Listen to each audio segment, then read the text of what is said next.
કેશુભાઈ સાહેબ, હાજી. આપનામાં સર્જક અને સર્જન બંનેનો સમન્વય થયો છે. જો આપે કલમ ધારણ કરી હોત તો બહુ સારા સર્જક હોત, પણ આપે કાતર ધારણ કરી એટલે બહુ સારા સર્જન છે. 81મા વર્ષના પ્રવેશ નિમિત્તે અમે આ નાથાભાઈ સાહેબ અને કલા સૃષ્ટિ ફાઉન્ડેશનના ચંદ્રભાઈ એટીડી સાહેબ અમે ત્રણેય આપની મુલાકાતે આવ્યા છીએ અને આપના જીવન વિશે થોડીક વાતો કરવી છે. તો આપ ડીસામાં ક્યારે આવ્યા? લગભગ 1950-51માં. એ પહેલાં આપ ક્યાં હતા અને એ વખતે આપની સ્થિતિ શું હતી? 1947માં પાકિસ્તાન બન્યું, ભારતના ભાગલા પડ્યા અને એ વખતે અમે ત્યાં થરપારકર ડિસ્ટ્રિક્ટમાં રહેતા હતા. બરાબર. થરપારકર ડિસ્ટ્રિક્ટમાં મીઠી એક તાલુકો હતો, એના સલામકોટ ગામમાં મારો જન્મ થયેલો છે અને અમે ત્યાં રહેતા હતા. ત્યાંની પ્રાઇમરી સ્કૂલના પ્રિન્સિપલ તરીકે મારા દાદા હતા. બરાબર. અને મારા બાપુજી એ વખતે કરાચીમાં મેડિકલ કોલેજમાં ફર્સ્ટ MBBSમાં પાસ ભણતા હતા. બરાબર. ભણતા હતા હા, હા. અને 47માં એ પાસ થયા હતા. હા, બરાબર. જી. તે પછી એ ભારતમાં જતા રહ્યા અને એમને ભારત સરકારે મદ્રાસ મેડિકલ કોલેજમાં એડમિશન આપ્યું અને ત્યાંથી એમણે MBBS કર્યું. અમારા આખા ઇલાકામાં બરાબર. એ પહેલા ડૉક્ટર હતા અને 1950માં એ અમને લેવા માટે અમારા ગામમાં આવ્યા અને પછી અમે 1950માં થરપારકરથી શિફ્ટ થઈ અને ભારતમાં આવ્યા. ભારતમાં એટલે પહેલાં ક્યાં આવ્યા? પહેલાં અમે રાજસ્થાનમાં, કારણ કે બોર્ડરને અડીને રાજસ્થાનમાં જે ભાગ હતો એ બાડમેર જિલ્લો હતો. બરાબર. તો એમાં એક બાખાસર કરીને ગામ છે અને એની બાજુમાં ફાગલિયા કરીને ગામ છે. ત્યાં મારા પિતાજીના મામાઓ રહેતા હતા એટલે અમે એકાદ મહિનો ત્યાં રહ્યા હતા. પછી અમે 1 વર્ષ માટે ઇન્દોરમાં રહ્યા હતા કારણ કે ઇન્દોર મેડિકલ કોલેજમાં મારા બાપુજીની સર્વિસ હતી. મેડિકલ કોલેજમાં એનાટોમી વિભાગમાં એ ભણાવતા હતા અને 1 વર્ષ અમે ઇન્દોર રહ્યા પછી અમે ડીસા આવ્યા. આપે શિક્ષણ ક્યાં પ્રાપ્ત કર્યું? અહીં ડીસાની અંદર હું પહેલી ચોપડીમાં દાખલ થયો હતો પણ એ વર્ષ પૂરું નહોતો કરી શક્યો. બરાબર. મારા પિતાજી બોમ્બે મેડિકલ સર્વિસીસનો ઇન્ટરવ્યૂ આપ્યો હતો, એમાં એ પ્રથમ નંબરે પાસ થઈ ગયા હતા કારણ કે એ ખૂબ જ સ્કોલર હતા અને મદ્રાસની અંદર MBBSમાં એમણે જે રેકોર્ડ સ્થાપિત કર્યો હતો એ આખા કોલેજના ઇતિહાસમાં ક્યારેય ન લીધા હોય એટલા માર્ક્સ એમને લીધેલા. બરાબર. એટલે એમને તાત્કાલિક બોમ્બે મેડિકલ સર્વિસીસમાં સિલેક્ટ કરવામાં આવ્યા હતા અને કહેવામાં આવ્યું કે હવે જેવી પહેલી જગ્યા થઈ થશે એટલે તમને અમે આપીશું. એટલો વખત અમે 10 મહિના અહીંયા ડીસામાં રહ્યા હતા. એ તો વખત ડીસાની પસંદગી કેવી રીતે થઈ? ઇન્દોરમાં રહ્યા, બીજી જગ્યાએ રહ્યા? અમારું જે સલામકોટ ગામ છે ને એ ડીસાથી લગભગ 200 કિલોમીટર છે. હા, હા. અને અમારા ઘણા બધા સંબંધીઓ ત્યાંથી શિફ્ટ થઈ પાકિસ્તાનથી ડીસામાં રહેતા જ હતા. બરાબર. મારા સગા માસી માતા પણ અહીંયા જ રહેતા હતા. એટલે એ સગાઓને કારણે અમે અહીંયા આવ્યા અને જ્યારે અમે પાકિસ્તાનમાં હતા ત્યારે પણ અમારા ખેતરોમાં જે પાક થતો ને એ અમે હારીજની મંડીમાં વેચતા. Right, right. હારીજની મંડીમાં. બરાબર. અને ત્યાંના અમુક વેપારીઓ પાસે અમારા પૈસા પણ રહેતા હતા. એટલે જ્યારે શિફ્ટિંગનો સવાલ આવ્યો એટલે અમે આ એરિયાને પસંદ કર્યો કારણ કે એ એરિયાથી અમે વાકેફ હતા. આપે MBBS ક્યાં કર્યું? મેં મારી MBBS જમશેદપુર, જે એ વખતે બિહારમાં હતું. હા, હા. હા. બરાબર. અને હું 1964માં ત્યાં દાખલ થયો હતો અને 70માં ત્યાંથી પાસ થઈને પાછો આવ્યો હતો. એ નવી કોલેજ હોવાના કારણે થોડાક વર્ષો માટે એમાં 50% સીટો બિહારની હતી અને 50% ઓલ ઇન્ડિયાની સીટ હતી. એમાં ઓલ ઇન્ડિયાની સીટમાં મને એડમિશન મળવાથી હું ત્યાં દાખલ થયો. આપે આંખનો વિભાગ કેમ પસંદ કર્યો?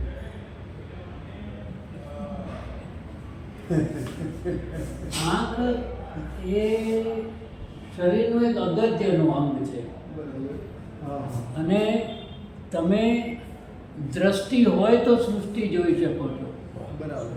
નહીં તો ભગવાનની બનાવેલી આ અલૌકિક સૃષ્ટિ એને તમે બિલકુલ માણી શકતા નથી. તમે જોઈ નથી શકતા એટલે માણી નથી શકતા. એટલે જ્યારે હું MBBSમાં હતો ને ત્યારે જ મને એમ થતું કે મારી જોકે પહેલી ચોઈસ તો જનરલ સર્જરી હતી. હા, અને ન મળે તો મારે આંખમાં જવું એવો મેં વિચાર કર્યો હતો. અને હું બિહારથી પાસ થઈને અહીં આવેલો એટલે મને કહેવામાં આવ્યું કે તમે આઉટસાઇડર છો, બહારથી પાસ થઈને અહીં આવ્યા છો. ભલે તમે ઇન્ટર સાયન્સ ગુજરાતમાં કર્યું હોય પણ તમે MBBS ડિગ્રી તો બહારથી લીધી છે. એટલે જ્યાં સુધી ગુજરાતના છોકરાઓ મળશે ત્યાં સુધી તમને એડમિશન ન મળે. મારા 65% માર્ક સર્જરીમાં હોવા છતાં પણ મને એ લોકોએ એડમિશન નહીં આપ્યું અને કહ્યું કે તમને આંખમાં મળે છે, બોલો હવે તમારે એમાં જવું છે. એટલે કુદરતી રીતે જે મેં વિચાર કર્યો હતો એમાં મને મળી ગયો. શરીરના બધા જ અંગોમાં જે નેતૃત્વ કરે છે એને નેત્ર કહેવાય. અને એમ માનવામાં આવે છે કે આત્મા આંખમાં વસે છે. તો આપે ઓપરેશન કરતા ક્યારે આત્માને જોયો છે? મેં ઓપરેશન કરતા આત્માને જોયો નથી, પણ ઓપરેશન કરતા મને એવું લાગે છે કે મારો આત્મા હંમેશા જાગૃત રહ્યો. વાહ, બરાબર.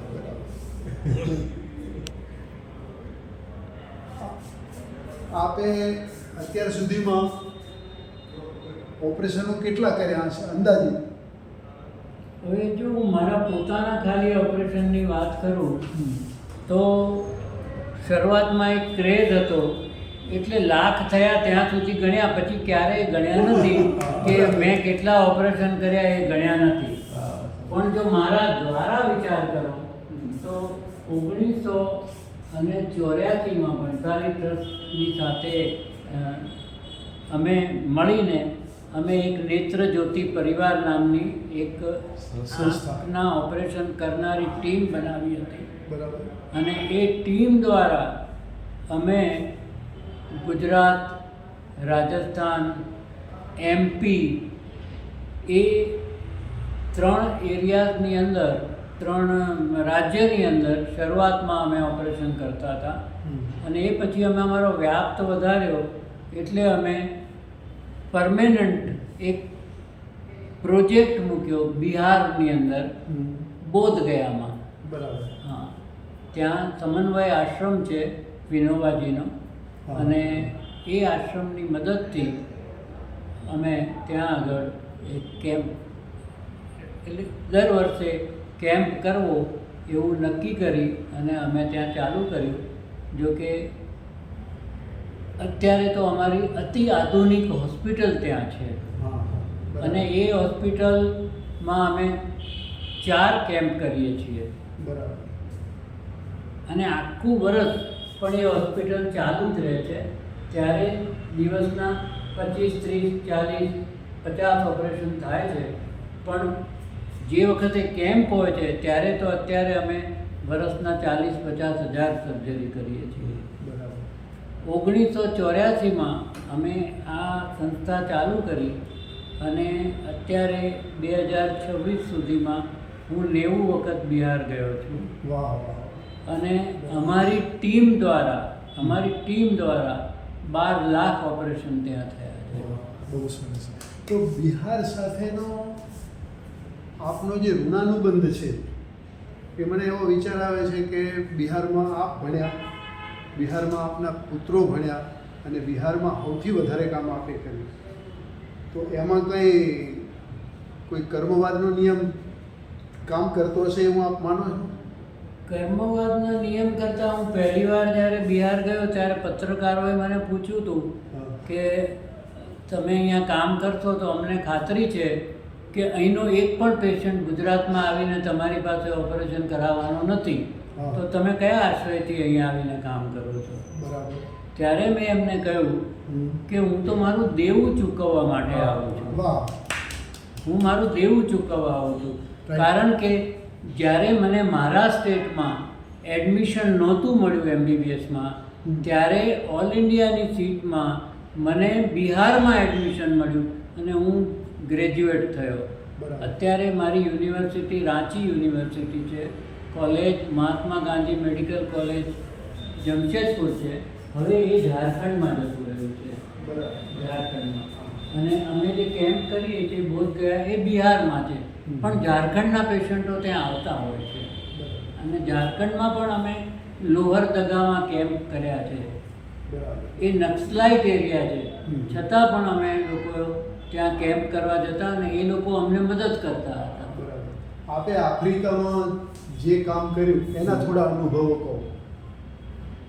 હવે આપણે વાત કાઢી જ છે તો રોટરીના માધ્યમથી મને 2003-04માં ત્યાંની રોટરી ક્લબ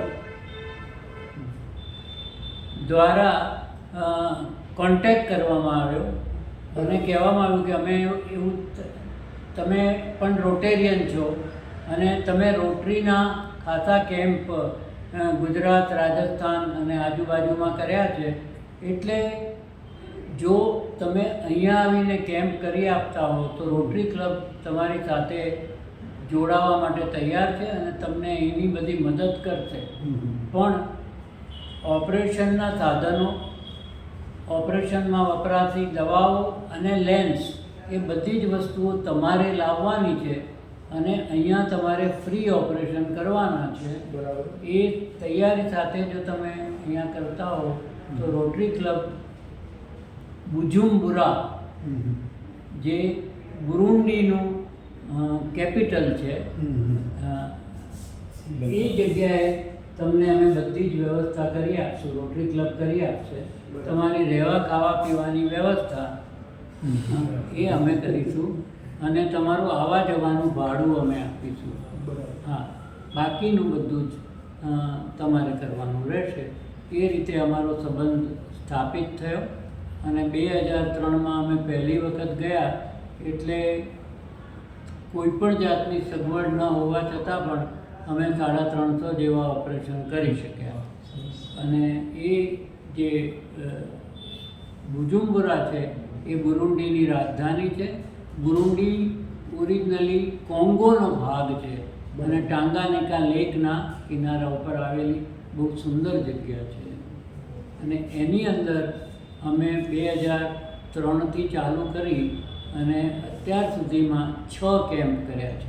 બરાબર. 6 કેમ્પ કર્યા છે અને 2 કેમ્પ અમે નૈરોબી ઈસ્ટ આફ્રિકામાં પણ કરેલા છે.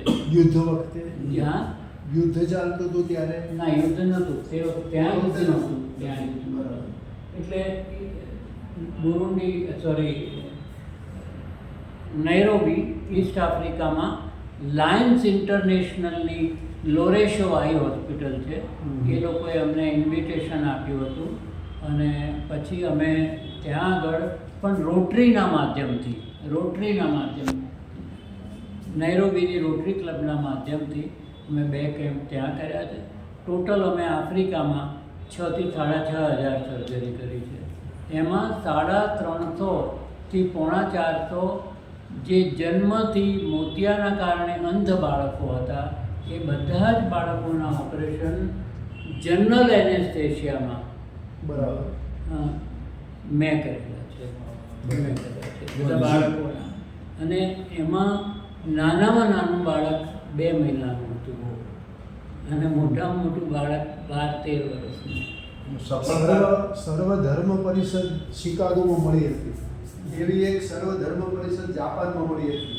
મને યાદ છે કે એ સર્વ ધર્મ પરિષદમાં આપને નિમંત્રણ મળેલું. જી એના વિશેના થોડા અનુભવો કહો. સાહેબ, આપ જે વાત કરો છો ને એ જાપાનની અંદર જે કોન્ફરન્સ થઈ હતી એમાં 11 દેશને નિમંત્રણ આપવામાં આવ્યું હતું. એમાં જે ક્યોટો કરીને જગ્યા છે, ક્યોટો, એ ક્યોટોની રાયકુકુ યુનિવર્સિટી છે, ત્યાં એ યુનિવર્સિટીમાં 3 દિવસની કોન્ફરન્સ મળી હતી. 2 દિવસ કોન્ફરન્સ હતી અને 1 દિવસ પહેલાંનું થઈ હતું. એટલે એની અંદર 11 દેશોના લગભગ 400 જેટલા પ્રતિનિધિઓ આવ્યા હતા. એમાં મોટું પ્રતિનિધિત્વ ભારતનું હતું. અને સબ્જેક્ટ ઓફ ડિસ્કશન એટલે કે જેના ઉપર ચર્ચા થવાની હતી એ વિષય હતો અહિંસા.